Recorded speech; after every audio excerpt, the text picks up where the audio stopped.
then I'm using retinol because I'm there for anti-aging benefits. Totally. But I will say, doing the research for this episode, I'm like, did someone say blackhead data? Even though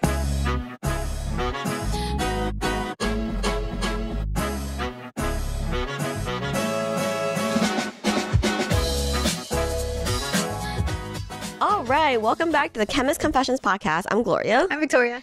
This is human conversations on all the skin science we talk about on the daily. And just a quick reminder for everyone, this is a new year, and in 2024, we are exploring this new format of zooming in a little closer on a hot ingredient every week. So today, we're talking about Adapalene. Yeah. We should also mention that it seems like people really like this new format. Yeah. So great. I guess we'll keep going. I think the last week, my line about how like it's hard to know what we're going to talk about every episode before resonated with everyone. So we'll stay on topic. Yeah. So yes. And today is about Adapalene, which is great because first of all, it's really the only OTC retinoid for acne that we in the US can get our hands on. So we definitely want to touch base on this.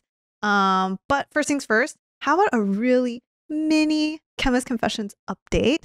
What's going on the Chemist Confessions side, Gloria? What are we doing? I think we opened up 2023 by saying, Blank Slate is back in stock, guys, and we will not be out of stock this year. We were so close. Yeah. It went out of stock in the holiday season.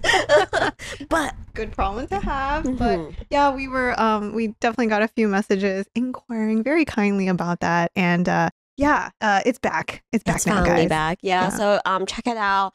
If you're new to us, if you've never used our product before, go find out why this is our top seller, why it's been sold out so many times. It will not be out of stock anymore this year. Not. You heard it here first. Yes, but check it out. And if you want to try our products or try out Blank Slate, please use our new promo code CCPodcast2024 for 15% off your first purchase. Awesome.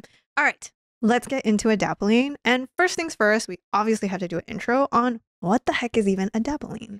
Adapalene, like we briefly mentioned, it is the only OTC retinoid that you can get. People might think of retinol being referred to as OTC. That is incorrect. OTC products come with a drug facts label. Adapalene you can get at any drugstore.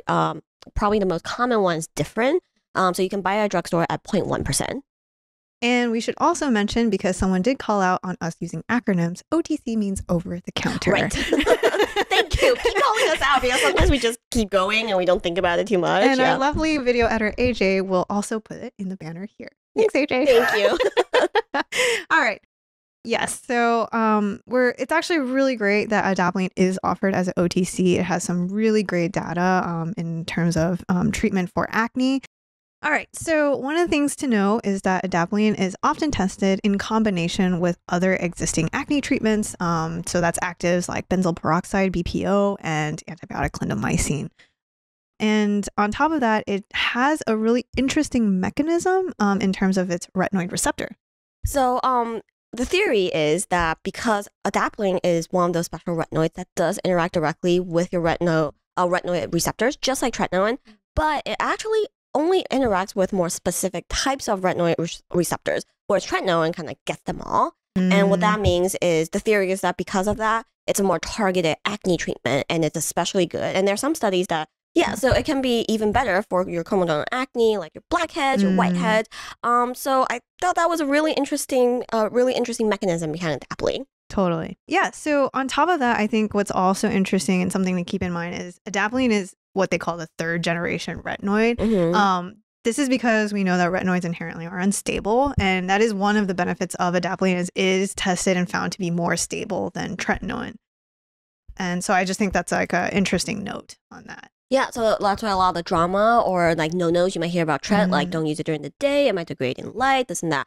That doesn't really apply to Adapalene. It's pretty good for, it's easy to use in combination with other actives and fit in your routine wherever. Totally. So yeah, but the $1 million question that we want to address in the meat of this episode is Adapalene sound really great and all, but what about those other retinoid benefits like anti-aging, hyperpigmentation? Can I use Adapalene for those? We'll be back after this short message. Are you a skincare junkie or just a Chemist Confessions fan? We have fans. Yes, we do.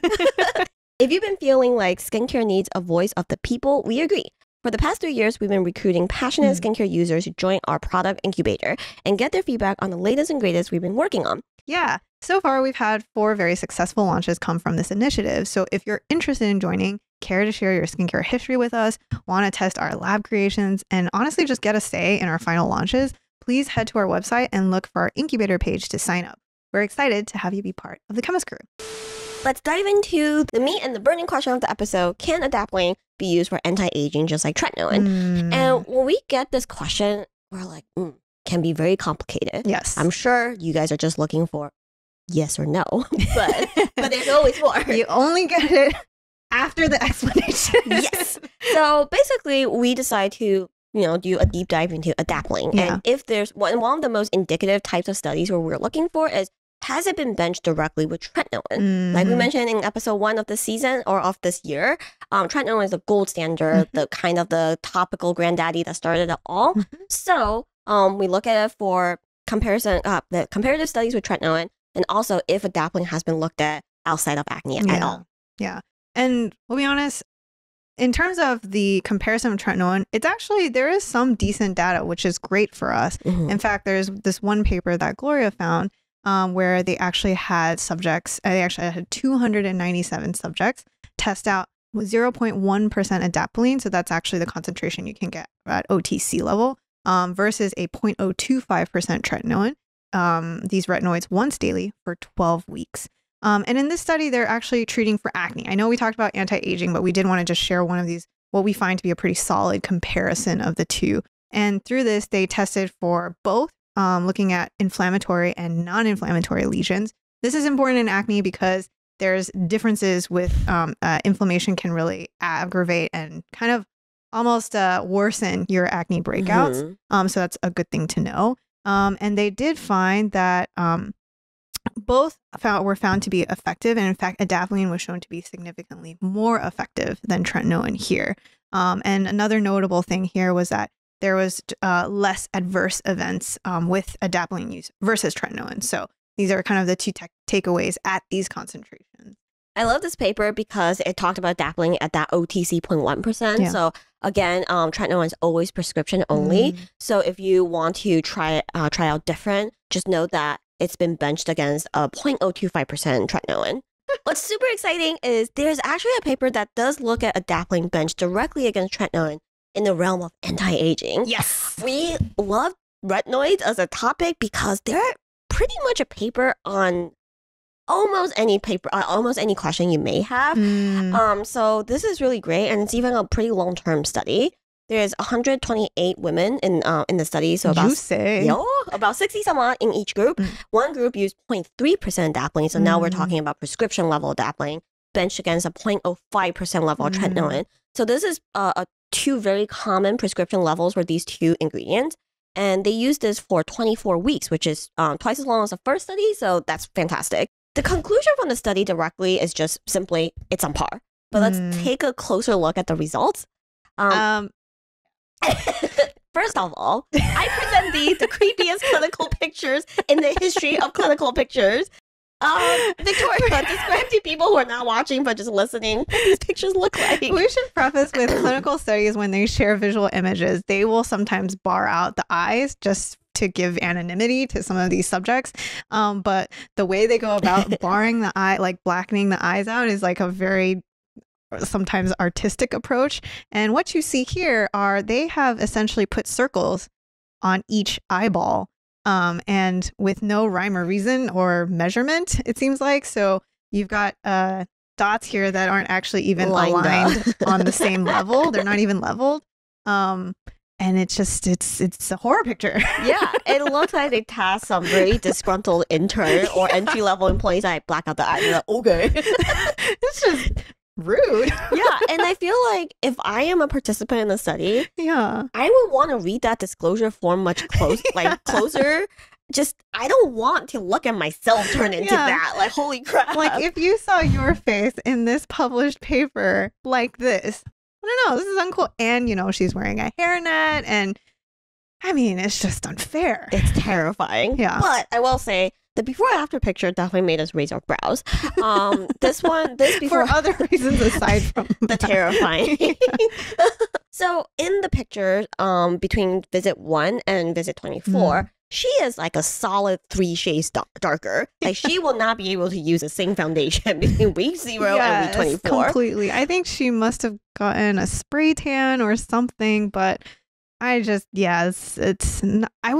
interesting that this is used as like the best example for this paper. Yeah, exactly. It made me kind of raise a brow a little bit at the results. I can imagine they picked it because it does look dramatic, but the skin tone difference for me is like it's not realistic. It's not going to be super whitening per se. This can be a result of just different seasons, because 24 weeks is a pretty long time. And also it could be because with the protocol, they start using sunscreen. And this participant might not have ever used a sunscreen before just because of how tan she is. But I will say from the pictures, what you can see is that in the side view, that mottled pigmentation seems to have gotten better. Yeah.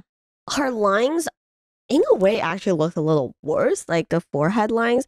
But again, it could be because the pigmentation is a little different. It's hard to say if fine lines and wrinkles are actually improved here. Yeah. And one fun fact about taking these photos, it's actually very difficult to take very consistent photography over time. One example here you can see is at the 24 weeks, she's actually raising her eyebrow. So it looks like she has more wrinkles, or the wrinkles are more severe since the first week. But that's actually just because, sometimes they have to tell participants to relax, move their chin forward or back. All of that can affect the photo. So it's just something to keep in mind, and why like it can be really hard if you only look at before and afters, which is why we're going to look at the measurements. Yeah. Fun side note, both Victoria and I have taken these video images of our faces. Yeah. It's really hard. Like even the most subtle change, like you don't realize how like when you're in there, if you're a little nervous and your face tense up, how that would change everything. Or if you just lean down just a little bit, it changes the data completely. Totally. So anyway, we're going to look at the numbers. Yep. They did these really, really confusing looking bar graphs. But we'll put this on the screen. But long story short, this is expert assessment of their skin condition. They looked at things like just global assessment on photo aging. So anything from pigmentation, lines, and like sagging. They look at it as a complete picture. And then they also zoomed in and looked at difference in periorbital wrinkles around the eyes. And then they also looked at specifically pigmentation compared to the baseline, and then differences in forehead wrinkles. And what we're looking for is we want the green bar to be smaller as time goes on, because green means it's baseline. And then colors like blue and yellow should be improving, because these means that it's getting better over time. So basically, if you're looking at the bottom half of the graph, those colors mean that they're improving. And on the left side, you have results from Adapalene. And on the right side, you have results from tretinoin. I'm going to be honest, this is a very creative way of showing the data, but this is very unconventional. It took me 15 minutes to be like, okay, what am I looking at?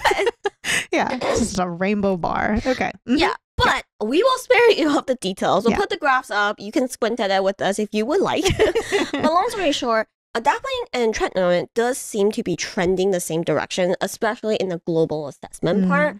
But what's interesting is when it comes to periorbital wrinkles around the eye, tretinoin seems to be doing much, much better. You'll see that light blue bar at the bottom, that expansion is just much more dramatic than Adapalene, which I find interesting because eye area concerns is an art of its own. It's very difficult. So Adapalene here doesn't seem to perform as well as tretinoin just on that metric. Yeah, no, that's a great point. And we should also mention irritation as well. Yeah, like Victoria mentioned, in the 0.1% Adapalene study, it seemed to be much less irritating than tretinoin. But in this 0.3% study, what's interesting is irritation level and the number of irritation incidences seem to be on par, even on the severity of these irritations. So we should mention that there are a lot more studies than this one. Most studies seem to mention that it's less irritating than tretinoin, but do not jump into it thinking that, oh, that's vanilla retinoid, I'm not going to get any irritation. You're still going to get some of those classic ones. No, that's a really good point. And I think the other thing I was going to mention is one thing that I noticed when we were looking at our tretinoin clinicals was that a lot of the irritation really looked at was from the onboarding period of like 1 to 2 months. But then once they actually, I feel like it's also partially why the tests were up to 6 months, because once these subjects kind of acclimated, I feel like irritation wasn't actually all that bad by the 6 month. And I just think that's like an interesting anecdote to keep in mind, and probably can explain why, like, when you do this comparison, like by the 6 month time point, users are probably for the most part pretty okay with that percentage. Yeah, exactly. Yeah. What I really love about this study is that they actually also took skin biopsies. Yeah. So they kind of explored what was going on in the deeper layers of skin. And this one to me is really interesting because adapalene seemed to be trending in the same direction as tretinoin. So your stratum corneum, which is the outermost layer of your skin that's mostly dead, for both groups, that kind of thinned out a little bit over 24 weeks, which makes sense. Your skin turnover is very high, so that layer of dead cells just gets a little bit thinner. Deeper layers of your epidermis is actually getting thicker over time, which is consistent with the fact that your collagen type 1 density is also going up over time, which I think is the spec that everyone cares about. Yeah. So for both groups, they are trending in the right direction. For these type of data, I will say the punch biopsy, this one wasn't super clear to me in the paper and how many subjects that they did this on, but usually it is statistically significant. But I will say that it's based on the data, we can say they're trending in the same direction, but it's hard to say which one's better per se. Yeah. And I think one thing, if those of you don't know what punch biopsies are, they're actually are cutting a small sample of skin from subjects. So thank you, subjects. And do a histological analysis where they look at the layers of the skin and they're just looking for any sort of markers, and they're taking measurements to see, over time, is there any changes? And so it's really hard actually to find any sort of punch biopsy sample for normal skincare ingredients. But punch biopsies are very cool. They can tell us a lot of things that you just cannot get through instrumentation or clinical grading. So great stuff. This is kind of exciting and kind of show that adapalene could work as an anti-aging ingredient. Could. Interesting. And then the catch here is it is at that 0.3 level. So if you go and buy that OTC 0.1%, are you getting anti-aging benefits? Me. Yeah. And, with that, there is a third study that actually looked at another 0.3% adapalene gel for photoaging parameters. And this was also tested for 6 months. And through that, they did clinical grading to look for things like wrinkles, forehead wrinkles, periorbital wrinkles, as well as tool hydration and the works. Yeah, just the general works. Through that, we should say that through all of that, they did find that there was significant improvement in the clinical grading of wrinkles. On top of that, the thing that we should note here is that they also did measure skin thickness, but did not find a significant improvement. There's a slight improvement, but not significant. And also that adapalene was well tolerated overall. So we should mention this is just another added study to the second study that we can keep note of. Yep. So great. We have a lot of data that we just threw at you. Yeah. What is the takeaway here? We will say that overall, the bad news here is we couldn't find any data on 0.1% adapalene. So for your OTC different gel and whatnot, we wouldn't think of it as an anti-aging product. Just yet. Yeah. I'm sure a lot of these studies are fairly new, done in the 2010s and even in the 2020s. So we will say probably more is being done right now to see what 0.1% adapalene can do outside of acne. Yeah. 0.3% seem promising. But again, the catch here is that's a prescription level. How you get it is not going to be very different than your tretinoin. Can be a bit of a hassle. And we will say that right now, looking at all the data, if you're looking for retinoids specifically for anti-aging, I will wager that retinol is even better than adapalene here. And that's strictly looking at the data. It's just been tested more under those parameters. So right now, just to kind of sum up what Gloria is saying is like that 0.1% adapalene is still a mystery on performance. We don't know. In theory, yes, like all retinoids, it should work. But, the question is, if it does only interact with specific retinoid receptors, are these receptors actually helpful for anti-aging? Still not too sure. And then on top of that, we just don't know in terms of it just hasn't been studied well enough to really know. Yeah. That said, if you have acne and if you're looking for a retinoid to explore, we still think that 0.1% OTC level is a wonderful place to start before you even head to the derms. Totally. So what we will say, just to kind of conclude on, this question, is it's almost too early for us to say, but Gloria and I will continue to monitor to see if there are any new clinical tests that come out in regards to the anti-aging side. But otherwise, if you, let's say, are using a retinol and feel like, oh, Adapalene should be stronger, which means I might get some better anti-aging benefits, we would not go down this avenue. Yes. There's no reason to swap out and switch over. That's a good point. Yeah. All right. So hopefully that answers that question. We're going to take a quick break. All right.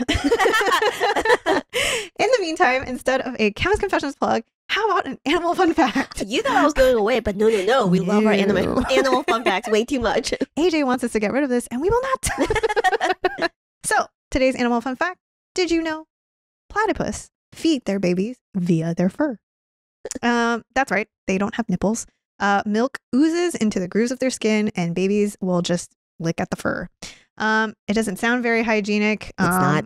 But the good thing is milk actually has some pretty powerful antibacterial proteins that help protect the baby from illness and is actually being looked at as a potential antibiotic. And before you find platypus milk in your skincare product. The vegans are like, ah! Yeah. We'll say that's super duper interesting. And I wonder if that is easier on the platypus moms. Yeah. Kind of gross. I don't know. If you're a breastfeeding mom, how does you feel? I have heard horror stories on breastfeeding, but if it's not fun. Yeah. If the milk collects in only specific grooves of skin, I can see it being a little bit more comfortable than just the horrors of breastfeeding. So you just lie there and the kid's just like, actually, that sounds really mortifying. Never mind, I take that back. And it sounds like laundry days is going to be horrifying. So yeah, you know what? Nipples are great. And that's a break. All right. And to wrap up this episode, we're going to talk about some of our top tips on using and integrating Adapalene into your skincare routine. Yeah. All right.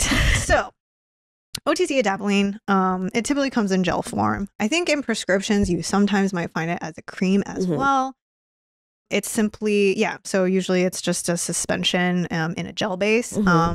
And what we will say is when you are shopping for Adapalene, it really doesn't matter too much which brand you're buying Adapalene from.